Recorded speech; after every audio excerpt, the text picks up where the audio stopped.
Is Jason Botterill the right fit to be the Pittsburgh Penguins general manager? Find out my answer coming up right after this. You're Locked On Penguins, your daily podcast on the Pittsburgh Penguins, part of the Locked On Podcast Network. Your team every day.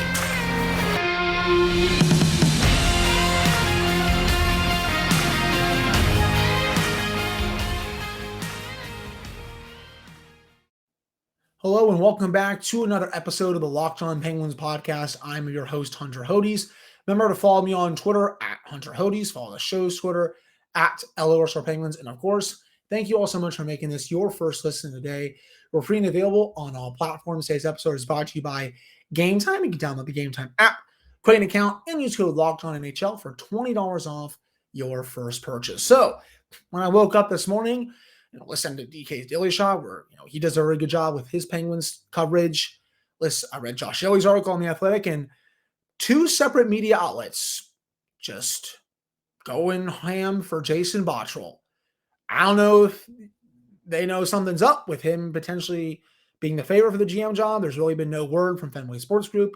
All we know is that he got a first-round interview. Don't know if he's on the second round for candidates, but two separate media outlets today going hard for Jason Botterill, former Penguins assistant and associate general manager, was here under the Ray Shero days, was here under the Jim Rutherford days, went to Buffalo, is now in Seattle, and seen a lot of discourse on Twitter about how he's the number one target, he would be a great fit here, all that stuff.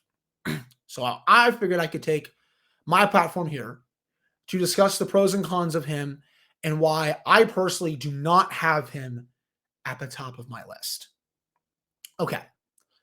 I'll try to be as clear and as concise as I can be with this. So let's go here. Number one, would I be upset if Jason Botterill was the hire? No, because I think he's an upgrade over on Hextall. I think he's an upgrade over especially Mark Bergevin and Peter Chiarelli and probably a few others on this list. But I think underwhelmed is the word that I would use. You're probably wondering why. And it's mainly because, honestly, I don't think he did that good of a job in Buffalo. Yes, you can look at his draft record and you can see, yeah, he drafted Dylan Cousins, number 7 overall. He's really good, but he was also a top 10 talent going into that draft, so he's living up to his billing. Yes, Rasmus Dahlin has been really good, well above average defenseman. He drafted Samuelsson, who I think is going to be pretty decent. Casey Middlestat, bit of a reach at the time, was not playing well. He's finally starting to figure it out, especially this season. Ukko-Pekka Luukkonen, who has kind of been replaced on the depth chart.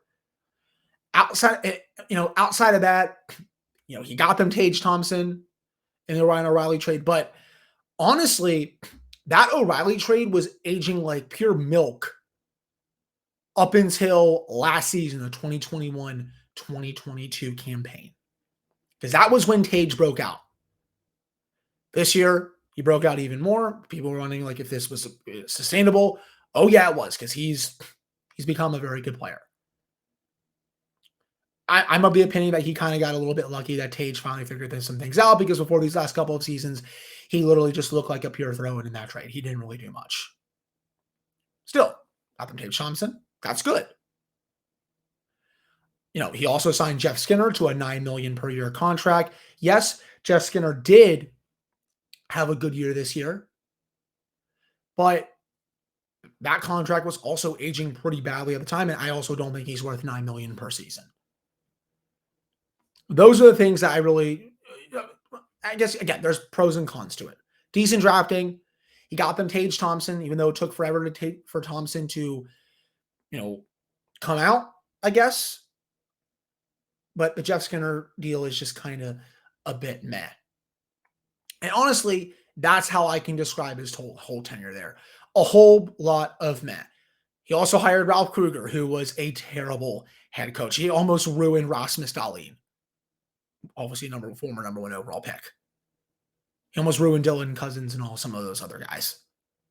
That was a pretty bad decision. You also could argue and go devil's advocate that maybe some of this was ownership driven. I don't think it takes a genius to see that. I think the Pagula family cares more about the Buffalo Bills than they do the Buffalo Sabres. You can probably go ask Sabres fans how they feel about the ownership there, and I think they would say that I think they would agree that they care more about the Bills than they do the Sabres. And, working for the Pagulas is a bit hard. I think that's true. But again, I think it's mainly just a lot of very meh during his tenure in Buffalo. Does he deserve another shot? You can certainly argue that. Again, I do think he could fit here if you surround him with a good supporting cast of assistant GMs and analytical people. But if you're not going to do that, he's not going to work here. I also think another way it could work here is if he's maybe president of hockey operations and you hire someone like Eric Tulsky to be the GM or another young guy who's never been a GM before. I just don't think it makes sense to, excuse me, hire him as the GM, have someone above him like a John Chaika, whoever, and then you roll into next season and the years next season after that with that as your front office. I think you're just doing yourself a disservice with so many young and upcoming and hungry people ready for a GM job. And also my last thing is, if Jason Botterill had never been in Pittsburgh, would you be seeing all these people clamoring for him? I think we all know the answer to that question. Again, I'm not trying to be a party pooper here or anything like that. I'm just a little skeptical because of his work in Buffalo. Some highs, I feel like there's more lows than highs, though. Again, you can argue that the ownership group of the Pegula family had more input with maybe the Kruger hiring and the Skinner extension, but I think that was more so Botterill just trying to save his butt. And then the O'Reilly trade was really bad before it turned out to be at least a little bit better because Tage Thompson finally panned out.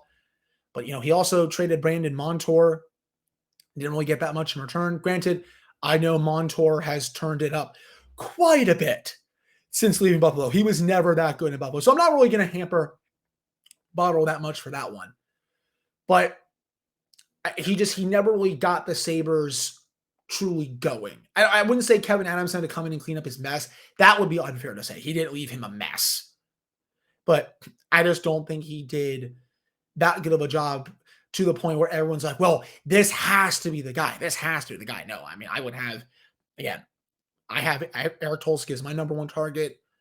I would maybe put Sam Ventura over him, maybe even Jason Karmanos, Steve Greeley, people like that.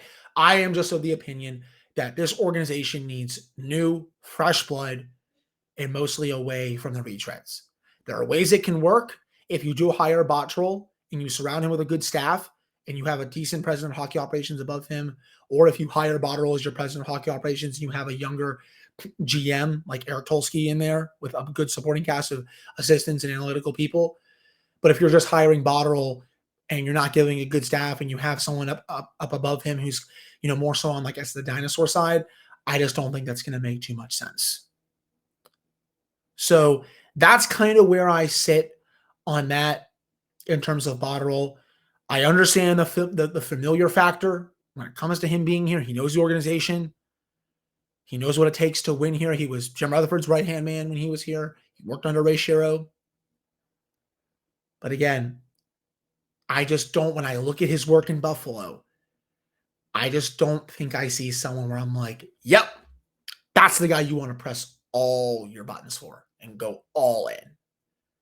I just don't see it.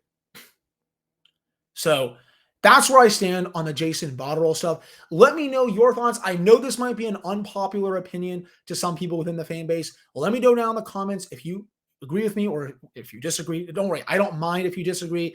If Botterill is the hire and he comes in and proves me wrong, I will eat crow. I am perfectly fine with taking an L. I've done it plenty of times on this show.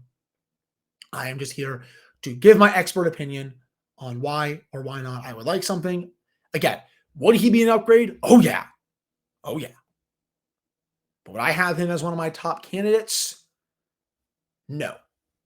No, I would not. It's funny. It's as if, it's as one of my buddies said to me today. It's a lot of, kind of not sure what to make of this a little bit in terms of his overall tenure, but not a lot of, wow, he absolutely crushed it in Buffalo.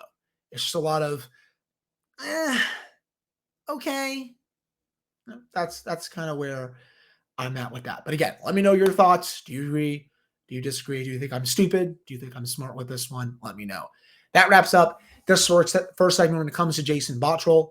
Coming up in the second segment, we're going to get into more GM updates from Pierre Lebrun's article today and why there are a few new names on there if you do not have a subscription to The Athletic, or if you don't read, or if you don't follow Pierre Lebrun on Twitter or anything like that. So that's coming up after this. But before we touch on that, we do have to discuss that's not the one on YouTube. We do have to discuss Game Time. There have been so many times where I have been stressed about buying tickets. The Steel Panther show earlier this year, the Chicago Blackhawks game at the end of the season, because tickets were just going so fast. Earlier against the Washington Capitals, because tickets were going fast for that as well. Now, that's where Game Time comes in, because buying tickets to your favorite events should not be stressful. Game Time is the fastest and easiest way to buy tickets for all the sports, music, comedy, and theater near you. With killer deals on last-minute tickets and their best price guarantee, you can stop stressing over the tickets and start getting hyped for the fun that you will have. It is the place for last-minute ticket deals. Forget planning months in advance. Game Time has deals on tickets right up to the day of the event. You can get exclusive flash deals on tickets for football, basketball, baseball, hockey, concerts, theater, and so much more. You can download the Game Time app right now, create an account, and use code LOCKEDONNHL for $20 off your first purchase. Terms apply. Again, that is create an account and redeem code LOCKEDONNHL for $20 off. Download Game Time today. Last minute tickets, lowest price guaranteed. All right, I am back here on this episode of the Locked On Penguins podcast. I am your host, Hunter Hodes. Remember to follow me on Twitter at Hunter Hodes. Follow the show's Twitter at @Penguins. And of course, thank you all so much for making this your first listen of the day. We're free and available on all platforms. So let's jump into Pierre Lebrun's updates for the GM search, as there were a few new names that came out today in his new Rumblings blog/article. So Pierre starts off by saying, Penguins have been busy conducting interviews as they seek to fill out their front office. I have been told they're looking to hire both a president of hockey operations and a GM. He said they chatted with a dozen or so people via Zoom in the first round of interviews, and they're now cutting down the list to a short list for second round interviews, which will be in person. He's also heard that they have already informed some people as early as today, Tuesday, that they will not be in the running anymore. If I had to guess, based on the list that we've had so far from numerous reporters, I think Peter Chiarelli and Marc Bergevin have probably been told that they are out. I cannot see them going for either of these two guys in any capacity.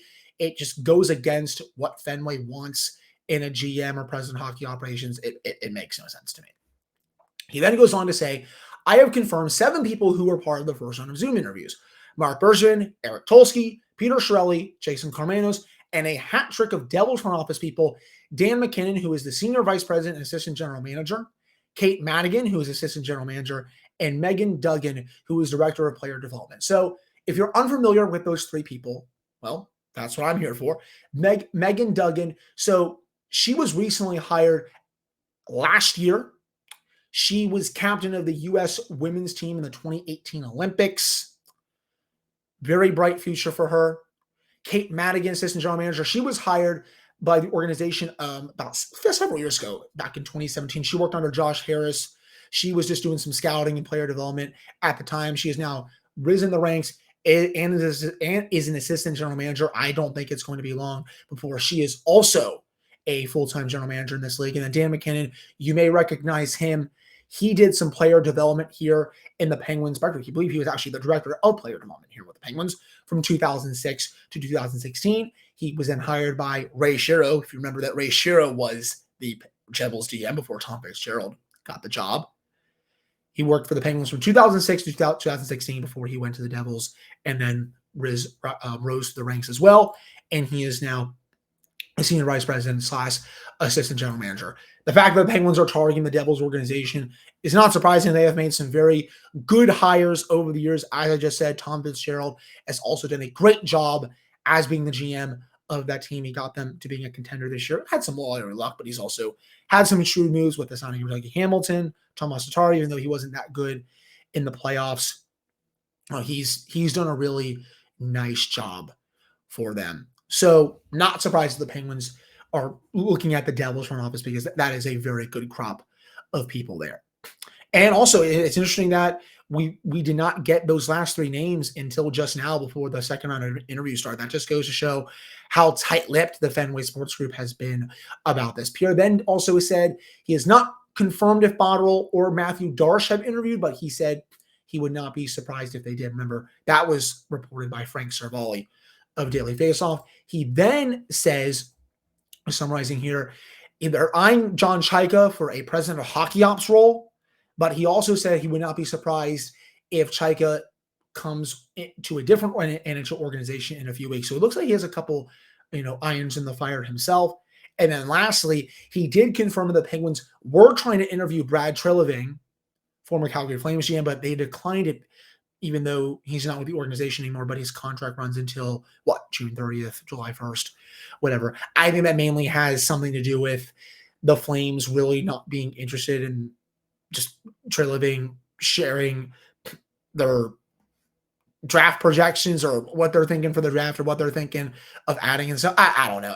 I think it's a little weird, but I also understand where they're coming from there. But those are the new names when it comes to Pierre Lebrun's latest for the Penguins. If I had to guess who gets a second round of interviews, and this is just me speculating here, Eric Tulsky, there's something seriously wrong if he is not advancing to the second round of your interview process. I do think he will get a second interview. I would not be surprised if Jason Karmanos also gets a second interview. Any of those 3 Devils people would not be surprised if they get a second interview. Jason Botterill, assuming he did get interviewed, and I think he did, I think he's definitely going to get a second interview. Not sure about Matthew Darche, not sure about some of these other people. I doubt Bergeron and Chiarelli did, but it seems like the Penguins, they are in the process of cutting this down, and I think they're going to have a second round, of interviews this week. If they want to bring Tulsky in, for example, for an interview, you're probably going to have to do that if you haven't done it already today, Tuesday, tomorrow, Wednesday, because the Hurricanes start their Eastern Conference Final later this week. Again, you can basically make hires even if someone is with an organization, but you really just can't announce it, I don't think, until after that team is done playing. That's going to be the tricky part with hiring Tulsky, but I think the Penguins would still be able to pull it off, even if the Hurricanes go all the way to the final, and even if they win the final. I know it wouldn't end until mid-June, so I guess it wouldn't really officially start. He wouldn't really officially start until then, but, I still think they can make it work, even though the draft is only a couple of weeks after that. He would just have a long way to go in terms of getting ready for the draft and all that. But, most of the candidates on this list are pretty forward-thinking, pretty innovative, pretty analytically inclined. You can't go wrong with a lot of them outside, I think, of Marc Bergevin and Peter Chiarelli. John Chaika, I'm not too big of a fan of, though. You could maybe convince me a little bit. Jason Botterill, as I discussed, I would be fine with it if a couple of parameters were set beforehand, but also not the top of my list.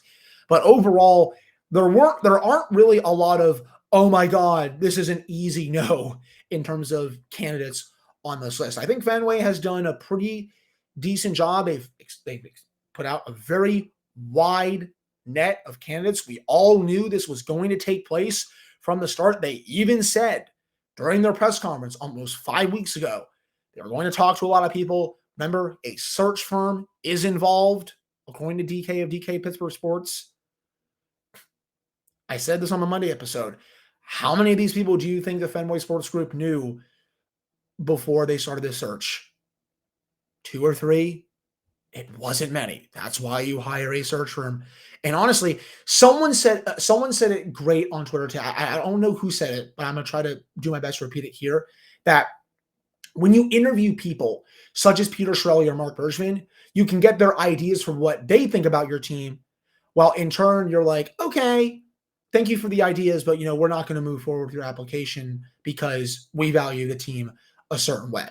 But it's still good to get that perspective while also seeing other perspectives for maybe what lines up with what you want. It still doesn't hurt to get that outside perspective. When it does hurt, though, is when you get those people to second round interviews, because it's like, okay, that is weird to me. So again, I don't expect them to be in the second round, but you never truly know. I'm sure that's going to be reported at some point as to who got, a second round of interviews and all that. So those are the latest updates when it comes to the GM search. Overall, I think we're probably going to see something in the next couple of weeks. I don't think they want to drag this out too much longer. We're already in mid-May. The draft is at the end of June. Free agency is in a month and a half.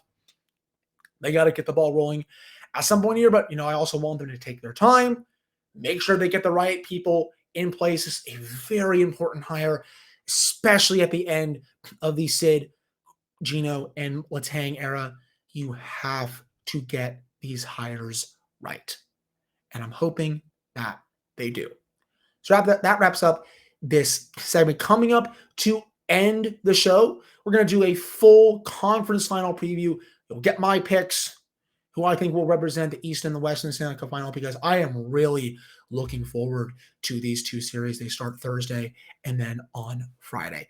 But before we do get to that, we have to discuss Athletic Greens. They are a product I use literally every day, and I started taking it because I didn't really have time in the morning. I wanted better gut health, more energy, a better immune system. I don't really like taking pills anymore like I used to as a kid. So what is this stuff? With one delicious scoop of Athletic Greens, you're absorbing 75 high-quality vitamins, minerals, whole food source superfoods, and probiotics to help you start your day right. This special blend of ingredients supports your gut health, your nervous system, your immune system, your energy, recovery, focus, and aging. All of those things. Also lifestyle friendly, where you eat keto, vegan, paleo, dairy-free, or gluten-free. It also costs you less than $3 a day. You're investing in your health, and it's cheaper than your cold brew habit. Athletic Greens also has over 7,000 five-star reviews and is recommended by numerous professional athletes. Right now, it's time to reclaim your health and arm your immune system with convenient daily nutrition. It's just one scoop in a cup of water every day, and that's it. There's no need for a million different pills and supplements to look out for your health. To make it easy, they're going to give you, Athletic Greens that is, a free 1-year supply of immune-supporting vitamin D and 5 free child packs with your first purchase. All you have to do is visit athleticgreens.com/NHL Network. Again, that's athleticgreens.com/NHL Network to take ownership over your health and pick up the ultimate daily nutritional insurance. All right, I'm back in this episode of the Locked On Penguins podcast. I am your host, Hunter Hodes. Remember to follow me on Twitter at Hunter Hodes. Follow the show's Twitter at NHL Penguins. And of course, thank you all so much for making this your first listen of the day. We're free and available on all platforms. So, conference final preview. We're down to 4 Stanley Cup semifinals. In other words, Dallas ended their series against the Kraken last night. I went 2 for 4 in the second round. Thankfully, Dallas and Vegas were able to bail me out. Got the East final wrong. I'll take the L on that. I guess we'll keep with the West. Vegas, Dallas is going to be a lot of fun. These two teams last played in the COVID bubble, and that was a really fun series. Dallas won that. They got to the final, lost to the Lightning in 6 games. It's when the Lightning dynasty truly got underway. This Stars team, though, a lot more potent than that, and I think that's going to make things dangerous for the Knights. But I will also say that the Knights are more potent now with the addition of Jack Eichel. They got Mark Stone. Chandler Stevenson's on another level. Shea Theodore, Alex Petrangelo. But Dallas, Rupe Hintz is playing on another planet. Jason Robertson was better in that last round, but he hasn't even fully awoken yet, which is something I don't think the Knights want to happen. Got the old guys, Jamie Benn and Tyler Seguin are playing well. Wyatt Johnston, what a playoff he's having. What a rookie year he's having. And they got the difference maker in goal. All these 4 teams left, Dallas has the best goalie. And that's why I'm going to take Dallas in a very hard-fought 7 games. I just like them a bit better depth-wise. I think their top forwards are going to be a little bit better than Vegas' top forwards. Miro Heiskanen, I think, is the best defenseman in this series. I think he's going to be huge for the Stars. And when it comes down to it, I trust Jake Ottinger more in a 7-game series than I do Lauren Brossoit or Aiden Hill. It's going to be Aiden Hill, I believe, to start this series. But I trust Jake Ottinger more. He's played very well in these playoffs. He's had a couple of bit of off games, but I trust Ottinger a bit more. I like the Stars to go to the Stanley Cup Final. And, what a job by Peter DeBoer. It's funny, Peter DeBoer, 7-0 in Game 7s. He's done really good in his first few years with the teams that he's coached. It's only after that where it goes downhill. So the Stars are living life to the fullest right now. I think of these last 4 teams, they are the best team. I honestly think they should win it, They have what it takes to beat Vegas. They have what it takes to beat the winner of Carolina or Florida. It's just all about them going out there and taking it, because I think right now they are the best constructed roster on paper. They have the goalie that can steal you games. I think they are the favorite right now of these Final Four teams to go all the way. Switching gears to the East with Carolina, Florida. I also have that series going to 7 games. That is going to be interesting because you have the Hurricanes, who play a bit more defensively. They can still fire a lot of shots to the net. They rely on their point shot deflections and all that. But they're also, they're pretty stingy in their own zone. Versus the Panthers, who are high flying. Well, not as high flying as they were under Andrew Brunette, but they drive offense a bit more than Carolina does. And Kachuk is having a hell of a playoff run. Carter Verhaeghe scores in almost every game. Anthony Duclair has come back with a vengeance. Brandon Montour is having an unreal playoff for the Panthers. I think if they go all the way, he should get some serious consideration for the Conn Smythe if it's not Matthew Kachuk. And playoff Bob, Sergei Bobrovsky. Ever since he came in for Alex Lyon, and after that 3-1 series deficit to the Bruins, he's been right around .930, saved 9 goals above expected, playing like a $10 million goalie. This is a Bob that we have not seen in a while. And he has been electric for the Panthers. Carolina, though, they're going to get Teravainen back at some point in the series. If not game win, Sebastian Aho.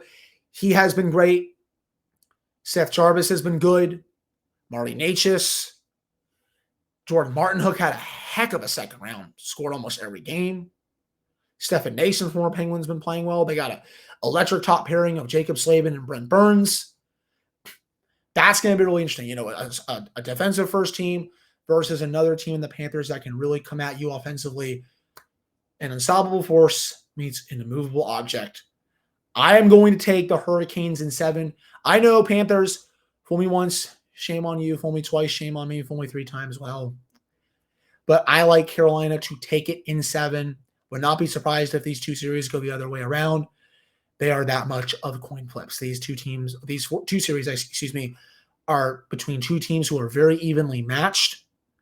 I think it's going to make for some great hockey. I'm really excited to sit down and watch it. But that's my small preview on the conference finals. We will resume player evaluations for my Wednesday episode. We'll continue looking at the defensemen for the season, and then probably in the next week or 2, we'll start to get to the goalies, and then we'll finish off with the coaches for my season reviews. And then I think we'll be done, basically, unless we want to do Ron Hextall and Brian Burke, but I think you already know where I stand on that. But that does it for this one. Thank you all so much for listening / watching. Really appreciate it. I'll be back with another episode for you all on Wednesday. I was supposed to have Josh Yowie on today. I think we're going to reschedule that for later on in the week. If not next week, had something come up. So look for that coming soon. Again, thank you all so much for tuning in. I'll talk with you all on Wednesday.